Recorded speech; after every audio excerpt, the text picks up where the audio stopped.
बिल्कुल, चुनाव के लिए तो सारे माहौल क्रिएट करे जा रहे हैं। मैं बार बार पिछली बात उठाता हूँ उनकी बीजेपी पार्टी की। जब 1980 में इनकी स्थापना हुई थी, इनके पास कुछ नहीं था, कोई मुद्दा नहीं था कि किस मुद्दे पे बात करी जाए, क्या करा जाए, क्या नहीं करा जाए। 10 साल तक ये राजनीतिक वनवास में रहे।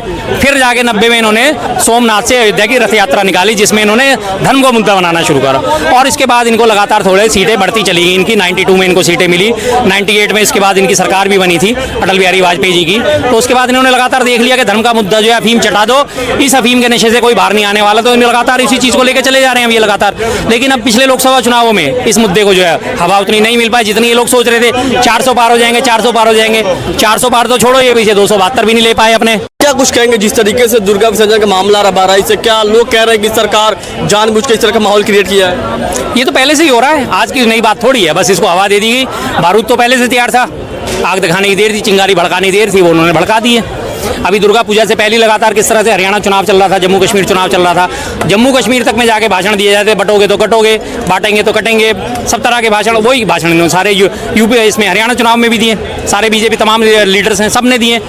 और जैसे असम के मुख्यमंत्री हेमंत बिस्वा का उनका बयान देखा जाए, मैं असम को मियाँ की भूमि नहीं बनने दूंगा, तो अननेसेसरी तो प्रोवोक कराई जा रहा है ना, बिना बात की हर तरीके से लोगों को भड़काया जा रहा है। लोग भड़कावे में आ गए, उकसावे में आ गए और घटना का अंजाम हो गया। वो कह रहे हैं कि चुनाव को लेकर इस तरह का माहौल क्रिएट किया गया। बिल्कुल, चुनाव के लिए तो सारे माहौल क्रिएट करे जा रहे हैं। मैं बार बार पिछली बात उठाता हूँ उनकी बीजेपी पार्टी की। जब 1980 में इनकी स्थापना हुई थी, इनके पास कुछ नहीं था, कोई मुद्दा नहीं था कि किस मुद्दे पे बात करी जाए, क्या करा जाए, क्या नहीं करा जाए। 10 साल तक ये राजनीतिक वनवास में रहे। फिर जाके 90 में इन्होंने सोमनाथ से अयोध्या की रथ यात्रा निकाली, जिसमें इन्होंने धर्म को मुद्दा बनाना शुरू करा। और इसके बाद इनको लगातार थोड़े सीटें बढ़ती चली गई। इनकी 92 में इनको सीटें मिली, 98 में इसके बाद इनकी सरकार भी बनी थी अटल बिहारी वाजपेयी जी की। तो उसके बाद इन्होंने लगातार देख लिया कि धर्म का मुद्दा जो है, अफीम चटा दो, इस अफीम के नशे से कोई बाहर नहीं आने वाला, तो इन्हें लगातार इसी चीज को लेकर चले जा रहे हैं ये लगातार। लेकिन अब पिछले लोकसभा चुनावों में इस मुद्दे को जो है हवा उतनी नहीं मिल पाई जितनी ये लोग सोच रहे थे। 400 पार हो जाएंगे, 400 पार हो जाएंगे। 400 पार तो छोड़ो, ये पीछे 272 भी नहीं ले पाए अपने, बहुमत का आंकड़ा भी पार नहीं कर पाए। अब इन्होंने फिर से वही रायता फैलाना शुरू करा है, जैसे कांवड़ यात्रा से पहले फैलाया था, तब भी इन्होंने यही गोलबंद करने की कोशिश करी थी, तब भी दंगे फसाद हुए, कितनी जगह पे हंगामा हुए, पंगे हुए। अब फिर वही दोबारा इन्होंने काम कर दिया, फिर दोबारा फिर वही कहेंगे जनता पसंद करे, हरियाणा भी जीत गया। कोई जनता पसंद नहीं कर रही साहब जी, कोई जनता पसंद नहीं कर रही है। भाई आपको सोच लेते हैं कि हम अकलमंद ज्यादा हैं, जनता इन्हें पसंद कर रही है, जनता कोई नहीं पसंद करती।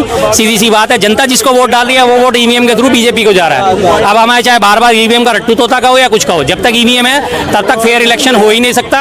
आप जितनी मर्जी मेहनत कर लो, जितने मर्जी मुद्दे उठा लो, आपके सारे मुद्दे गौण हैं। जनता पसंद कर रही है विपक्ष को, जनता दे रही है विपक्ष को, भर भर के वोट दे रही है, लेकिन वोट जा रहा ट्रांसफर हो गया बीजेपी को। आपको याद होगा हरियाणा चुनाव की फिर से बात कर लेते हैं। एक ही दिन पहले 7 तारीख को प्रेस कॉन्फ्रेंस करते हैं नायब सिंह सैनी साहब, क्या बोलते हैं? हमने सारी व्यवस्थाएं कर ली हैं, हमारी सारी व्यवस्थाएं हो गई हैं, हमारी सारी व्यवस्था तैयार है। बस इसी बात से समझ लो कि आप उन्होंने क्या व्यवस्थाएं कर। जो नाराजगी देख रही थी शैलजा कुमारी शैलजा, कोई नाराजगी कोई फैक्टर नहीं था, वो सब अभी उसको ढकने के लिए, पोर्ट होल को ढकने के लिए छोटे छोटे वो तैयार करे जा रहे हैं पैचेस, अदरवाइज ऐसा कुछ नहीं था। वोट की बात करी जाए, 14 सीटें ऐसी हैं कि जिनमें 99% जो है ईवीएम चार्ज मिली है। हर कोई जो भी ईवीएम से वोट डालता है उसे ये पता है, और जो ईवीएम के BLO होते हैं, block level booth level officer होते हैं, BRO होते हैं, जो भी जितने भी प्रेजाइडिंग ऑफिसर होते हैं, सबको पता है कि जब ईवीएम वहां से आती है कंपनी से, तब भी जाके 90-95% चार्ज होती है, क्योंकि उसकी टेस्टिंग होती है पहले 2-3 बार, फिर आके सुबह एक बार उसकी मॉक टेस्टिंग होती है, और शाम तक जब 6 बजे तक वोटिंग चल रही है तो वो बैटरी खर्च के रह जाती है मुश्किल से 25-30-35%, 40%।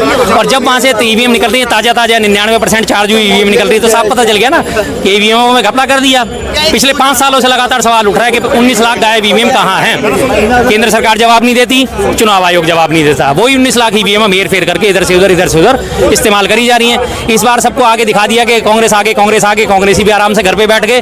रात को जाके उन्होंने किसी भी उसकी अपने स्ट्रांग रूम की पहरेदारी नहीं करी, और स्ट्रांग रूम में जाके खेला हो गया। 36 मिनट तक स्ट्रांग रूम के CCTV बंद रहे हैं, उनकी लाइटें बंद रही हैं। 36 मिनट तो काफी होते हैं मशीनें अंदर बाहर करने में, हो गया काम पूरा, खत्म कहानी। अब आप रोते रहो, ये मुद्दा काम नहीं करा, शैलजा का मुद्दा। बीजेपी कह रही है कि संगठन आपका कमजोर है जमीनी स्तर पे, कांग्रेस पार्टी का अब वो ये थोड़ी कहेगी कि हमने ईवीएम बदल दी, अब वो ये थोड़ी कहेगी हम ईवीएम के बदौलत जीत गया। वो तो यही कहे कि तुम्हारा संगठन कमजोर था, तुम्हारी शैलजा के साथ नाराजगी थी, तुम्हारी दलितों के साथ नाराजगी थी, तुम्हें जनता ने पसंद नहीं करा। सब वो तो यही कहेगी। आप हरियाणा आप इलेक्शन कवर करने गए थे, आपने देखा था कहीं भी आपको कहीं बीजेपी की हम कांग्रेस के प्रवक्ता से बात किए थे, वो ऑन रिकॉर्ड मतलब वो मान रहे इस बात को कि कह रहे थे कि जो हमारे पार्टी में कहीं ना कहीं जो खींचतान चल रहा था उसका भी एक बड़ा फैक्टर दिखा रहे थे। वो कोई फैक्टर नहीं, फैक्टर होता तो वोट क्यों मिलते?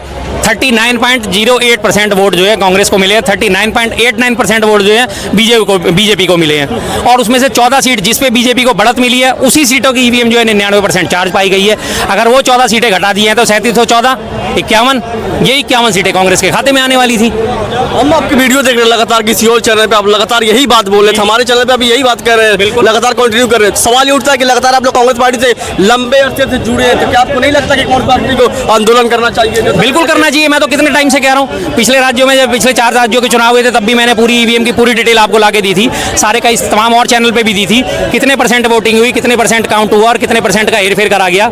हरियाणा चुनाव में 3 बार वोट परसेंटेज बदली गई, शाम को आया 61%, उसके बाद आ गया 65%, अगले दिन आ गया 67% और सुबह जब फाइनल आता है, जब काउंटिंग वाले दिन 71%। 10% वोट सीधा सीधा बढ़ा दिया गया, 13 लाख वोट का सीधा सीधा हेरफेर कर दिया गया और बीजेपी जीत गई। सीधी सी बात है। तो मैं तो कब से कह रहा हूँ, मैंने इस बारे में राहुल गांधी जी की पहले भी आलोचना करी थी कि जब आपने अपनी भारत जोड़ो न्याय यात्रा शुरू करी थी मणिपुर से, आपने मुंबई में जब आपकी यात्रा समाप्त हुई थी तब आपने जाके इस मुद्दे को उठाया था कि जनता ईवीएम से संतुष्ट नहीं है, इसके बारे में काम करना चाहिए। आप तभी से इस मुद्दे को लेकर चलते तो आज आपको पराजय का मुंह नहीं देखना पड़ता। ईवीएम में गड़बड़ी है, मानते हैं, सब लोग मानते हैं, सिर्फ बीजेपी के अलावा बाकी सारी पार्टियां आवाज उठाती हैं। क्यों? क्योंकि बीजेपी जीत रही होती है। और जब आप कश्मीर पे क्या करेंगे? हाँ जी, कश्मीर में तो सरकार बिल्कुल बिल्कुल, ये बात आपने अच्छी उठाई है। कश्मीर में सरकार बनी, अब कश्मीर की सरकार है कैसी? दिल्ली की सरकार जैसी, पंगु सरकार। जम्मू कश्मीर और लद्दाख 3 रीजन में बटा हुआ है, केंद्र शासित प्रदेश है, राज्य का दर्जा बहाल नहीं है उसका।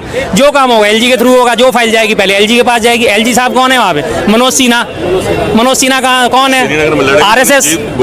मनोज सिन्हा आरएसएस, बात खत्म। जैसे दिल्ली के काम रोक रखे हैं, जैसे दिल्ली की सरकार को पंगु कर रखा है, वैसे जम्मू कश्मीर की सरकार को पंगु कर रखा है। तो वहाँ अगर इनकी सरकार बनती है तो ठीक, नहीं बनती तो ठीक, दिखाने के लिए तो वही है कि देखो जी अगर ईवीएम खराब होती तो वहाँ भी तो हारते, वहाँ तो वास्तव में तुम हारे ही हो। कश्मीर में कौन सा तुम जीत गए? अगर भी वाले दलील ये होते तो कश्मीर में 47 सीटों में से 18 सीटों नहीं करे थे, हाँ 47 सीटें कश्मीर रीजन की थी, जिसमें से 18 सीटों पे आपने कैंडिडेट खड़े करे, 18 के 18 आपके हार गए। कश्मीर में तो एक भी सीट नहीं जीत पाए, लेकिन आपने तो कश्मीर के लिए काम करा था ना। धारा 370 हटाई थी, 35 से हटाई थी, लोगों को वहाँ पे प्लॉट खरीदने का मौका दिया था। कश्मीरियों के लिए तो विकास के आपने झरने बहा दिए थे, शालीमार निशात बाग पूरे भर दिए थे आपने, कश्मीर के श्रीनगर के सारे भर दिए थे, खुशहाली से भर दिए थे टोटल, लेकिन फिर भी कश्मीरियों ने आपको वोट नहीं दिया। इसका मतलब कुछ नहीं करा ना। पिछले 10 सालों से सरकार वहाँ पे है, बीजेपी की केंद्र में है और 5 साल से वो केंद्र शासित प्रदेश चल रहा है। आपने एक भी कश्मीरी परिवार का विस्थापन वापस कश्मीर में कराओ तो बताइए। एक वो अग्निहोत्री आया था, उसने कमाई कश्मीर फाइल्स बनाई, 400 करोड़ कमा के चलता बना, 400 करोड़ में से 400 रुपए भी अगर उसने कश्मीरी के लिए दान करे तो बताइए। टोटल भुनाने का काम है, भुनाओ, अपनी जेबें भरो और चलते बनो।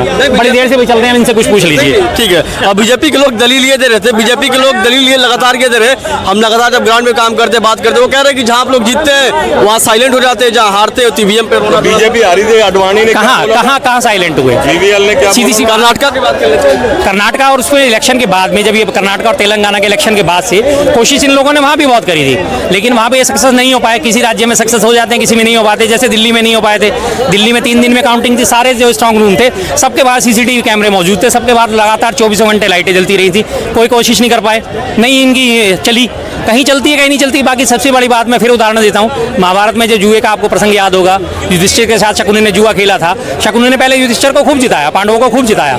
जिताने के बाद जब वो जीत के मदहोश हो गए, उसके बाद उनका बैंड बजाना शुरू करा।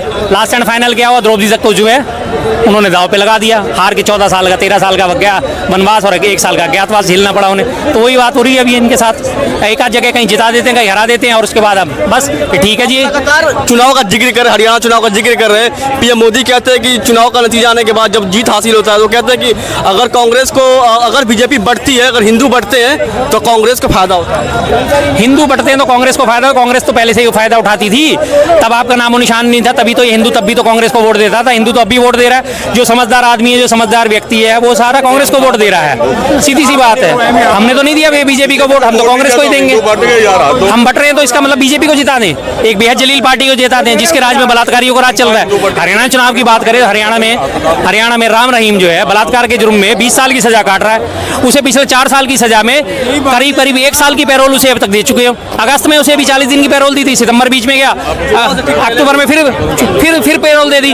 किस वजह से दे दी, क्यों दे दी, क्या रीजन था उसका?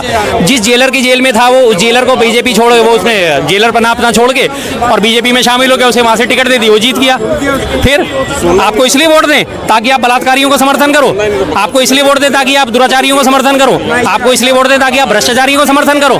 तो भाई हम दोगले हिंदू हैं, तो हम अच्छी बात है, हम दोगले हिंदू सही, हम बीजेपी को वोट देने वाले नहीं हैं। हम फिर वहीं आते जहाँ से बात स्टार्ट किए थे, बहराइच से। बहराइच की बात करते हैं, आपकी पार्टी के जो वरिष्ठ नेता प्रियंका गांधी का बयान आता है, क्यों कहते हैं कि उपचुनाव को लेकर भारतीय जनता पार्टी ने इस तरह का माहौल खड़ा किया है। बिल्कुल, हमें आशंका थी, हमने तो पहले भी बोला था आने वाले टाइम में कुछ ना कुछ इस तरह की हरकतें करेंगे। आज हमारी आशंका सही साबित हो रही है। आप मेरे पुराने वीडियो उठा के देखना, मैंने पहले भी बोला इस बात को कि आने वाले टाइम में कुछ ना कुछ हरकतें करने वाले हैं। अब ये इन्होंने शुरुआत कर दी है। अब इनके जो है हर तरफ से यही होगा, दंगा फसाद दंगा फसाद दंगा फसाद, यही काम करेंगे।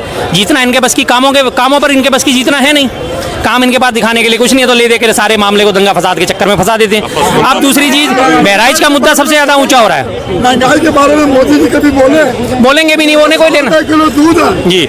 मुसलमान बेटियों के बारे में अपनी आप सबसे बड़ी बात, महाराष्ट्र का मुद्दा, बाबा सिद्दीकी का हत्या बहराइच मुद्दे में दबा दी गई ना। महाराष्ट्र में भी सरकार इनकी बीजेपी और यूपी में भी सरकार इनकी बीजेपी की, तो दोनों ही मुद्दे दबा दिए जाएंगे। अब कल अल्टीमेटली क्या होगा, 2 4 10 20 को गिरफ्तार कर लिया जाएगा, जिसमें अधिकांश नाम जो होंगे वो मुसलमानों के होंगे। क्या बीजेपी और जो महाराष्ट्र का सिचुएशन आ रहा निकल के, बाबा सिद्दीकी का मर्डर जो हुआ, क्या राजनीतिक कारणों की वजह से हुआ? और किस वजह से है ये, और क्या मतलब है? सीधी सी बात है, गाँव को देख तो राजनीति हो रही है, टोटल राजनीति हर जगह हो रही है। राजनीति के नाम पे ध्रुवीकरण करा जा रहा है। आज जिसके गैंग ने इसका जिम्मेदारी ली है, जिस गैंग ने इसकी जिम्मेदारी ली है, उस गैंग के जो सरगना है, उसको आज किस तरह से सोशल मीडिया पे हाईलाइट करा जा रहा है, उसे नया देवता बना के प्रस्तुत करा जा रहा है। भाई बहुत बढ़िया बहुत बढ़िया बहुत बढ़िया, जय श्री राम, उसने बाजू पे जय श्री राम गुरुद्वारा रखा है, तो आज उसकी तारीफों के पुल बांध रखे हैं। एक रिटायर्ड IAS हैं वो तक, और जो बीजेपी के चिंटू पिंटू जितने भी हैं, गोबर भाग, सारे के सारे गौरी लंकेश के हत्यारे जो थे, जिन्होंने उनको जमानत मिली है, तो उनका सम्मान करा जा रहा है, भगवा शॉल उड़ाया जा रहा है। तो ऐसे लोगों को हम वोट देंगे? है बीजेपी इस लायक वोट मांगने लायक इन मुद्दों पे? नहीं है ना। तो फिर आखिरी प्रश्न, क्या ईवीएम को लेकर आपको लगता है कि जो आप बार बार जिक्र करते हैं कि आंदोलन होना चाहिए, क्या अपने पार्टी से बात करेंगे, पार्टी के लोगों से, तमाम वरिष्ठ नेता है, ईवीएम को लेकर देश भर में आंदोलन होना चाहिए, जैसे राहुल गांधी न्याय होना चाहिए? बिल्कुल होना चाहिए। मैं विपक्ष से बार बार इस बात का आग्रह कर रहा हूँ। आपके पास जो है 60% वोट आपका बट रहा होता है, और जब भी कांग्रेस या दूसरी विपक्षी पार्टी जीत रही होती है, आप जीतते जीतते हारते हो, क्योंकि आपका वोट चोरी हो जाता है। अगर बीजेपी इतनी स्ट्रांग है, बीजेपी के इतने पावरफुल लोग हैं, बीजेपी अगर इतना बड़ा वोट बैंक लेके बैठी हुई है, तो उसे दिक्कत क्या है? बैलेट पेपर पे चुनाव कराने में दिक्कत क्या है? हाँ जी, बैलेट पेपर पे चुनाव कराने में उसे दिक्कत क्या है? अगर बीजेपी स्ट्रांग है, उसके कार्यकर्ता स्ट्रांग हैं, उसका नेटवर्क स्ट्रांग है, RSS स्ट्रांग है, तो वो जीतेगी, फिर भी जीतेगी। मुद्दे अगर काम करते हैं, तो जिन मुद्दों पे बीजेपी चुनाव लड़ती है और बीजेपी सोचती है कि इन मुद्दों पे हमें जीत हासिल हो रही है, वो उन्हें फिर भी मिलेगी जीत, तो बैलेट पेपर पे चुनाव करा लीजिए। तमाम विपक्षी पार्टियों में आज इंडिया गठबंधन 235 सीटों के साथ मौजूद है। मैं सबको आह्वान करता हूँ, 235 सांसद हैं, 235 सांसद, 1,000 आदमियों को अपने साथ इकट्ठे करो, इतनी तो सांसद की हैसियत होती है। बैठो चुनाव आयोग में धरने पर, 235,000 होते हैं, 2,35,000 लोग होते हैं, चुनाव आयोग पे बैठो, करो आंदोलन को, धार दो। चुनाव आयोग तो कह रहे हमारे ऊपर सवाल ना उठा सकता साहब, बिना संपूर्ण क्रांति का आह्वान करे काम नहीं हो सकता। ईवीएम हटानी बहुत जरूरी है, अदरवाइज हमारा देश खत्म। चुनाव आयोग कह रहा है कि हमारे ऊपर आप सवाल नहीं उठा सकते, हमारे काम करने के तरीके पर सवाल नहीं उठा सकते हैं आप। चुनाव आयोग ये कहता है, तो चुनाव आयोग अपने आप को पाक साफ क्यों नहीं घोषित करता? जब कर्नाटका के इंजीनियर हैं राजू प्रसाद, सॉफ्टवेयर इंजीनियर है, वो कहते हैं मुझे एक मशीन दो और सारे चैनलों को लाइव बुलाओ, मैं दिखाता हूँ आपको ईवीएम कैसे होती है, कैसे इनमें वोटों में मैनिपुलेटिंग होती है। उसके ऊपर मुकदमा दर्ज करा दिया गया, उसके ऊपर मुकदमा दर्ज करा के उसे जेल की सींचों के पीछे भेज दिया गया। एडवोकेट भानु प्रताप सिंह है, एडवोकेट महमूद प्राचा जी हैं, उनकी पूरी टीम है, वो कहती है आप हमें 5 ईवीएम दो, हम आपको लाइव डेमो देंगे, हम आपको लाइव डेमो देंगे, हम आपको लाइव डेमो देंगे कि ईवीएम किस तरह से हैक होती है, ईवीएम में किस तरह से हेराफेरी होती है। लेकिन उनको 5 सीटें नहीं दी जाती, 5 ईवीएम नहीं दी जाती। क्यों भाई? इसका मतलब चोर है ना, चोर की दाढ़ी में तिनका है ना।